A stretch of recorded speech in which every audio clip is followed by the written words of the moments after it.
What's going on, everybody? Welcome back to the channel. I appreciate you stopping by, spending a few minutes of your time here with me today. So, I've been binge watching a certain show on YouTube called You. You is a trending show. It's very popular. It's currently in its third season on Netflix, okay? And You is a psychological thriller that follows the story of a young man named Joe Goldberg as he meets for the very first time a young woman named Guinevere Beck, believes that he's fallen in love with her and develops a deadly obsession. Joe turns out to be a serial stalker slash killer.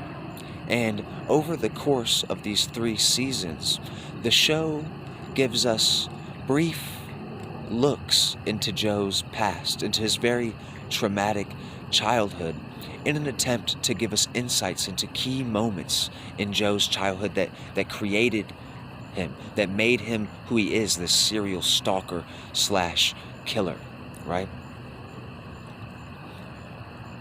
And there are a couple scenes that I wanted to talk to you about a little bit.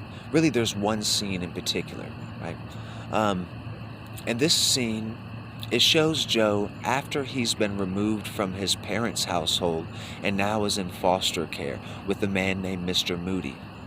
Mr. Moody is an older gentleman who owns a bookstore in New York City. Mr. Moody is an extremely avid lover of books, so much so that in the basement of this bookstore, he's actually constructed this glass cage that is specifically built to house and protect rare and valuable books. It's temperature controlled, humidity controlled, no sunlight ever gets into this room in order to preserve the books, and the entire basement where the glass cage is stored is soundproof because sometimes Mr. Moody enjoys coming down to the basement to repair old books or to read old books in peace.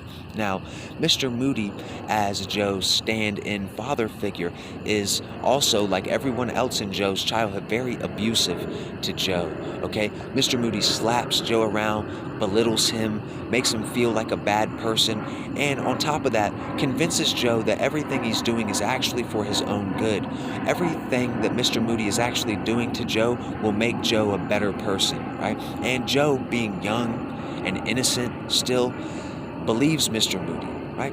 But in this one particular scene, Mr. Moody slaps Joe, forces him into this glass cage, and locks the door, and tells Joe that he will not be allowed out of this glass cage until he learns something of value about these books, until he learns to respect these old books, and until he learns to accept Mr. Moody as his new father. Okay.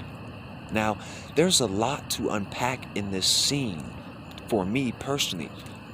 I see so much going on beneath the surface of this scene, and I wanted to talk to you about that, right?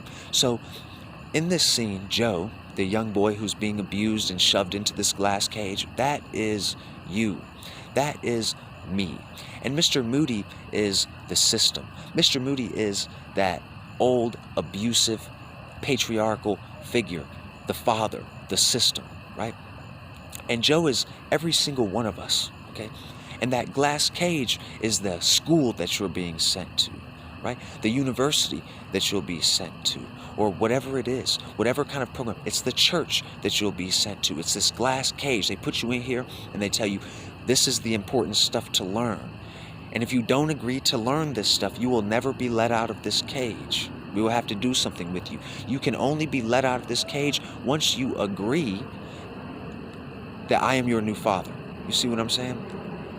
For me, I had a more direct experience with the system, with this abusive father figure, okay? Because I started getting in trouble with the law around the ages of 14 all the way up to 22, right? I was in and out of jail, in and out of jail. And every time you go to jail or prison, they always give you this little copy of the New Testament of the Bible, right? And the last time I went to jail, I had a life-altering religious experience with this little Bible, and I got out and I changed my life. I agreed with my captor. I said, yes, you got it. I bowed down and I conformed. Okay. And that's exactly what this scene is showing you. Though most people, you won't have to be beat. You won't have to get it beat into you. Most of you are good little boys and good little girls and just go to school and receive your programming like you're supposed to, or go to church and receive your programming like you're supposed to, or go to therapy and receive your programming like you're supposed to, right? But there is this aspect of the father that is very abusive, especially when the kid is considered a bad kid. We have to whoop your ass into shape, right? And there's just this scene. I just wanted to talk to you about it a little bit, man. Let me know what y'all think in the comments, especially if you have seen this show, and tell me if you see what I'm trying to talk to you about. Okay, so to sort of recap, Joe, that's like me and you.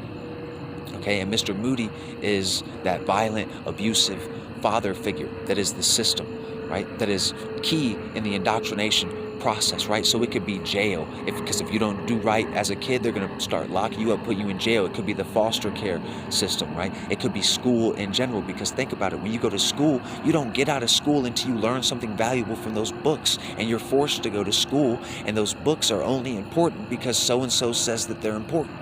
And you have to learn about this, right? You see what I'm saying? Even if you go to jail for not going to school, they make you go to school when you go to jail. And you have to learn this. You must be indoctrinated in this system, by the system, in order to participate in the system. If not, they will keep you in that glass cage. You will not be allowed out of that glass cage until you agree that this is your father figure. You understand what I'm saying? Anyway, man, until next time, I hope you continue to free your mind.